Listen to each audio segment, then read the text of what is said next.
This is actually a pretty interesting topic, maybe only for those of us who read Harvard Business Case write-ups, because this is not really a lot about gaming as much as it is about company and business transformation. And what do you do when you are really successful and then you pause, and maybe pause too long? So it's a really simple story. If you know the DoubleDown story, it was one of the early entrants in social casino, one of the most successful social casino Facebook games, ultimately transitioned to mobile, was one of the first, probably the biggest M&A activity in the pre-2014 era. It was bought by IGT for about $500 million in early 2012. And continued to grow under IGT for several years after that, and all on the back of one app called DoubleDown Casino. DoubleDown Interactive, DoubleDown Casino. People didn't even distinguish between the two. It was just DoubleDown, right?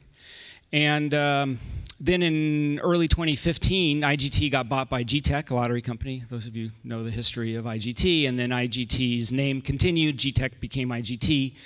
Different management company. And during 2015, there was still a predominant view that it was better to have, from a marketing investment standpoint, from a focus of content, from an execution standpoint, to have all of your slots, right? All of your slots games focused in one app, as opposed to diluting it, if you can use air quotes, with multiple apps. However, by the end of 2015, it became clear, and I'll tell you a little bit about why we finally woke up and smelled the coffee, although it was pretty obvious by then, so it wasn't huge epiphany. But anyway, that we needed to branch out. And so this is a kind of a quick few points on how we went from a single app company to a multiple app company. And now we have 3 apps in the marketplace. I'll talk to you a little bit about the other ones, and the other 2 we launched in 2017. And we have more coming in 2018. But, maybe this is the 12 steps, but recognition is the first step. And so we actually had Eilers help us, and we, by the end of 2015, early 2016, looked at the top publishers, if you will, in the industry, in social casino. And 3 out of the 5 of the top ones actually were seeing considerable results with something other than their initial successful app. You could call it their legacy app, whatever you want to call it. And as a result, you could kind of guess who some of these are, but I changed the names to protect the guilty. And it became clear that there was not only contribution, but greater growth if you improved or expanded the portfolio of apps. So this whole concentration idea kind of went out the window, and we started to think about it differently. This is another way of doing it. This is also Eilers' work.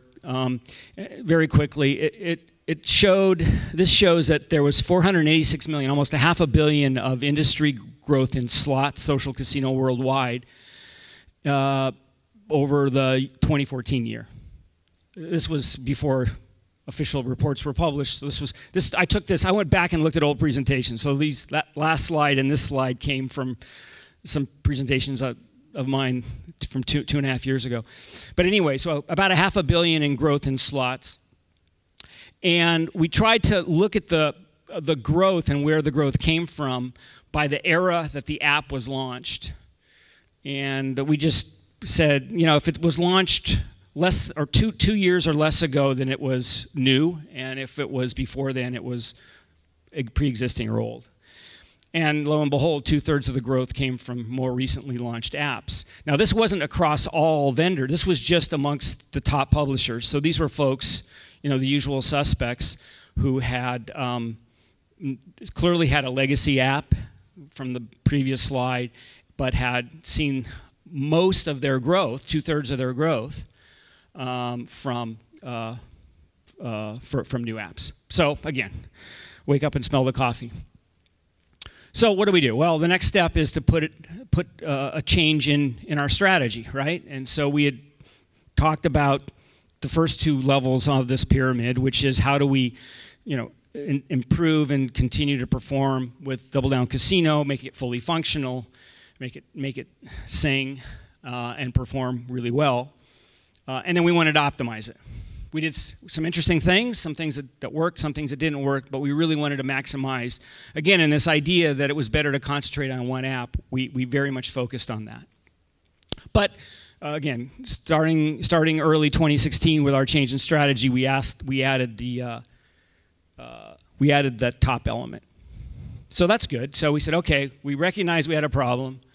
We acted on it by putting a milepost in the ground and said, by 2017, we want to have more than one app in the marketplace. We want to have more than 2 apps in the marketplace, which is where we are now. But we had to decide how we were going to do this because our success was very much focused on authentic slots. And if some of you were at the Casual Connect in Seattle this summer, I gave a what I thought was impassioned presentation on the value of authentic slots. And the usual suspects, I won't even go into them. The ones that have Wheel of Fortune on them, for instance.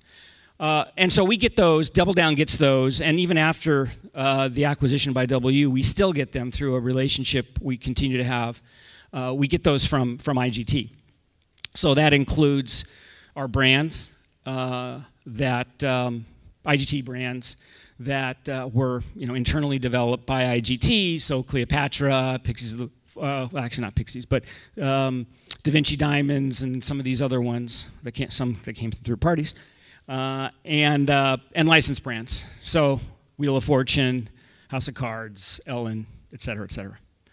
So this is in the mix. So this is a little bit, as we looked at our new app strategy, we said, well, we've got this, we've got these ingredients. We know that our DNA is about authentic slots. We know how important authentic slots, is to our business, and how our players, if you know DoubleDown's business, you know that our ARPPU is still at the very top of the industry. I mean, because authentic slots mean that players really want to pay and are used to paying because they go to casinos, and so we didn't want to lose all that.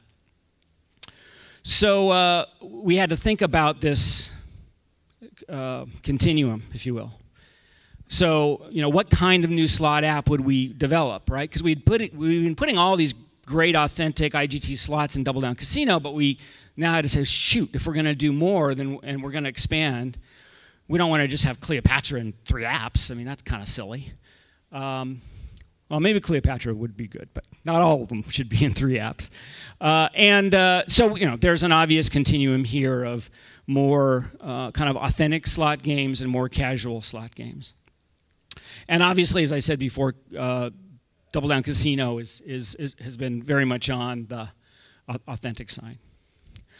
There's another kind of dimension to this. It's still kind of on the same authentic casual, but it's a little bit different because it says more about the app than the slot game itself, which is the reason why you exist as an app because people want to play slots and want to get in and play slots immediately, or is it more of the slots as an overall element of something bigger, where the metagame is, the overall app is, a journey, you know the story, right? Follow the Yellow Brick Road. Actually, the Zynga guys started with Oz, and it really started one of the first apps that was successful on that end of the spectrum.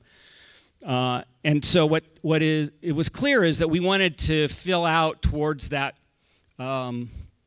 right side of the slide, but we wanted to do it in a way that made sense for us, right? And so if you look at the 2 apps, this whole explanation is around why we decided to start with the 2 that we decided to start with, in addition to DoubleDown Casino. And it was, in one case, doubling down, no pun intended, on authentic and on not a really thin metagame, and let's just get people into the app. So DoubleDown Classic, which is stepper, mechanical reel, all mechanical reel slots. IGT has amazingly successful on the land in the casino mechanical reel slots. So we have great mechanical reel slots in DoubleDown Classic. And then we went towards the other end of the spectrum, but with something that we knew we had an advantage with, because through the IGT relationship, we had the Ellen DeGeneres Show license. We already knew that the Ellen slot games had done well on the casino floor. And in fact, in DoubleDown Casino, in our first app, we'd already put a couple, 3, I think now even 4 Ellen slots directly from the casino floor into DoubleDown Casino. So, and there is something about Ellen's, it's a whole other topic about why Ellen players are good slot players, but you just have to watch the show to kind of figure that out, maybe. But anyway, and so we decided that we would go towards this right side of the spectrum with an Ellen-themed app, with a journey, adventure, metagame. It's actually a really good idea, I think, because it really takes the show. So you start off in the first world or the first land that you're in at home, trying to figure out how to get onto the show. You watch the show. Then you second land, you travel to the show, and you're in the back room, in the green room, and then you get to the third land, and you're on the show, and you're sitting in the chair talking to Ellen and Justin Timberlake. Oh no, we didn't get that license, so not Justin Timberlake, but that'd be pretty cool. Okay, so that was kind of part of the what. The other part of the what was technology, because when you start in 2009 and you're really successful, you do have a little bit of the crossing the chasm problem when it comes to technology, right? How do you fix the plane? No, how do you transform the plane when you fly it when it comes to your cash cow, your legacy app? But good news is if you're going to develop a new app or new apps, then you can develop new technology, or you start to use new technology from scratch. And again, this is usual suspect stuff, but for DoubleDown Interactive, it was a big change, because DoubleDown Casino uses almost the antithesis of this. I mean, if you go down, we use Unity for our new apps. We have a whole hodgepodge of stuff that we had been using for DoubleDown Classic, or DoubleDown Casino. We had a kind of a very monolithic back end, very monolithic back end for DoubleDown Casino. We have now very kind of obvious stuff, but if you're going to do your services from a server standpoint in the right way, you're going to use microservices that are reproducible, so you can build lots of apps. DoubleDown Casino has been very traditionally because it came from our interactive gaming business, the legacy of a lot of those games. It was very back-end oriented. Every spin goes to an RGS, which is the next point, to get an outcome, because in a regulated environment, you have to have that. But that's not very good when you get in a train tunnel. You can't play if every spin has to go back to the server. So we smartly, we think, because there are downsides to it, we added elements of a more client-forward way of doing these apps, which by definition meant that we have an RGS approach that's more minimal and is not as well, it's just more modern, I'd say. And then best use of third-party tools. Not surprising, DoubleDown Casino was all built ground up. This is before some of the folks that you can just go off the shelf from, and so we're doing that as well. So that is a little bit about kind of other parts of what. The last couple points here are about how.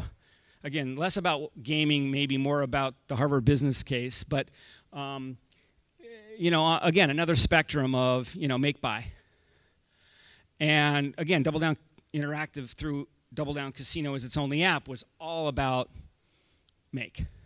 But we wanted to make sure that we were being smart about this, and if people are calling us a publisher, we thought, oh man, maybe we ought to think more like a publisher, or at least think about using third parties. So anyway, this is the obvious make-buy thing, right? If you make it, you have focus and control, and you can just tell people what the heck to do, and you can get the opposite. You can get the flexibility and the leverage if you use third parties. So long story short, our two apps, we did one internal and one external. So DoubleDown Classic, again, not surprisingly, since it's more to the roots of authentic slots, really leveraging IGT content, we did it that way internally, and we used Behavior Interactive from Canada as our development partner for Ellen. They had really good success with using IP in other game categories, and they had some great ideas. We developed the high-level concepts and design internally, and then Behavior is a great partner of ours that have helped us launch and execute that. And as we do more, we'll figure out where also we should be on this spectrum. Okay, last two slides, or last slide. We also had to change, and maybe this is the Harvard review stuff. We had to decide how to change our company. Because when you only have one thing, you're very, not surprisingly, functionally organized. You have your creative team, your engineering team, your marketing team, everything was very focused on doing this one thing. Yeah, we launched a new slot game every 2 weeks, but it was still in this one app, this one thing that was, the same. And so not surprisingly, when we went to a multi-app environment, we have a matrix environment, right, where we have shared staff for certain things. We don't have multiple UA teams. That would be crazy. That's always the best example of how you wouldn't split them up. I have read stuff about Supercell. Maybe they do it, although I'm not sure they even do it, but they claim they do it. And then, of course, for efficiency's sake, focus sake, kind of time to market sake, we have these groups that are focused in teams that are led by owners and leaders that are in the verticals for how we execute on our apps. And I think I'm done. So it's been a fun journey. I've seen the whole thing. And as I said, I think this story is, you kind of look back and say, duh. But this story is really interesting as it relates to, I think, a similar story in other industries and other time periods where you've got a very successful company early in something and they have to decide, maybe a little late, but it's not too late. Certainly it's not too late for us, given the success of our new apps already, that you have to change, and you have to change across not just the strategy, but also on the execution as well. So what's next? Stay tuned, and we got more to come in 2018. Thank you very much. I'll take any questions if you have any.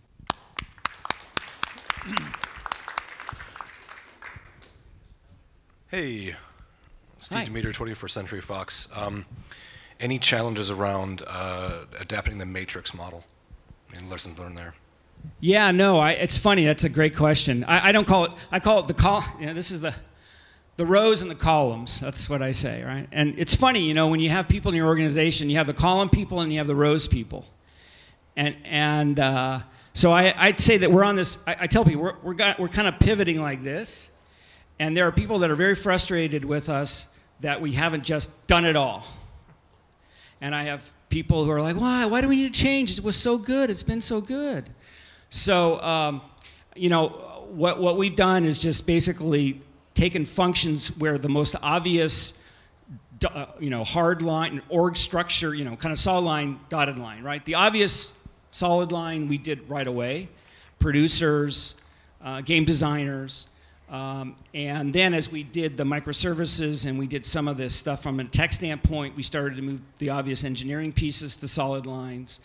And so we're on, this is part of the journey too, is the org. So again, not unique to this company or this industry. I mean, it's what you do when, I guess, you're not GE, but it's good not to be GE actually, I think. But it's a fun process to go through. Hi, Joe. Can you share your thoughts on cannibalization with a multi-app strategy and really what you've done to avoid that? And to the extent you've had incremental revenue, has it come from incremental new unique users, or have you just increased the ARPDAU of your existing user base? Yeah, that's a great question. I mean, that's one of the other arguments for just having one thing, right? We're not yet at a point where we really know if there's been cannibalization. We don't think there will be unless we force it, which is cross-selling. And so we've dipped our toe in the water when it comes to cross-promoting between apps. We've dipped our toe in the water on cross-selling, lapsed players first. We've just started with lapsed payers for our legacy app. Anytime you say payer, and cross-sell, people go, oh. So, but we're trying to do that smartly. So at any rate, we hope that we can do it smartly. And you know, honestly, if we can get the ARPU of some of these, or ARPDAU of some of these apps to be higher than DoubleDown Casino, we should embrace it. Our challenge is that it's hard to get something as high as what DoubleDown Casino is. So it's not something we worry about yet. And I think we could do it, some stupid moves, but I think we think it's under our control. Right. And so just to follow up if I can. So when you say you don't know yet whether you're experiencing that cannibalization, do you mean there's not even any evidence of cross-utilization across the two apps, despite your marketing efforts? Yeah, even organically, they haven't found themselves across multiple apps? Part of our challenge, of course, is the challenge of all of us who have multiple apps is how do you know one player is the same player on one app versus another app, right? Unless you have a log-on system that's your own, or you know, you can cross-reference Facebook authentication, you don't really know.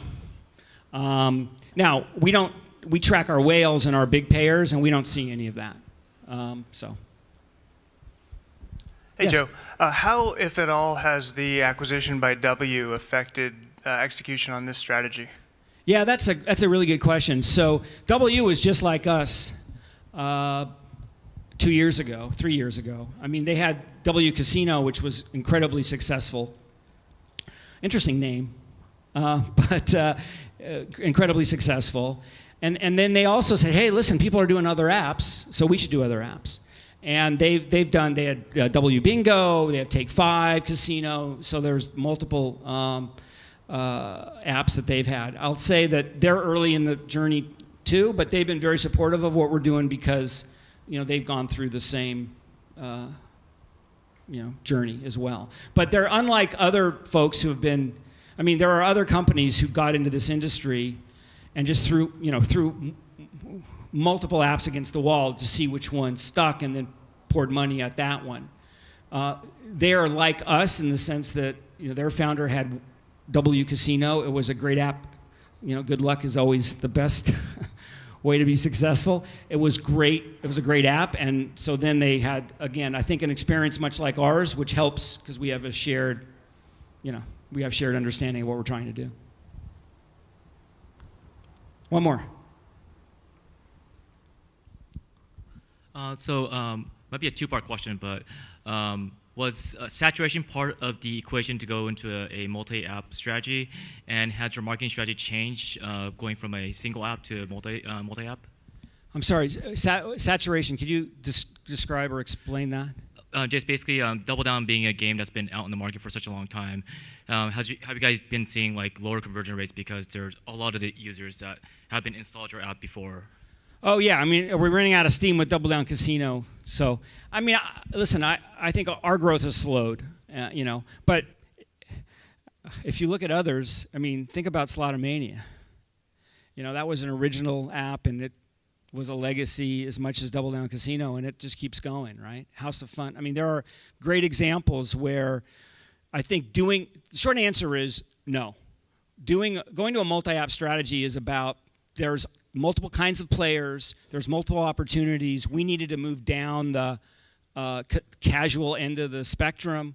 So no, that wasn't something that really worried us. And as far as UA is concerned, I think was new player acquisition was your question, right? Yeah. I think we had to figure out that we couldn't hold the new apps to the same ROI threshold, especially out of the chute, that we held for DoubleDown Casino. So we measure ROAS, return on advertising spend, and we just, you know, if we immediately with a new app had said, okay, it's got to have a return in 1 year or something, a payback in 1 year, it'd be really hard, right? So that's one that jumps out as saying, you know, we are determining that we had to have different criteria, at least to start with, right? Okay, thanks guys, appreciate it. Thanks a lot, Joe.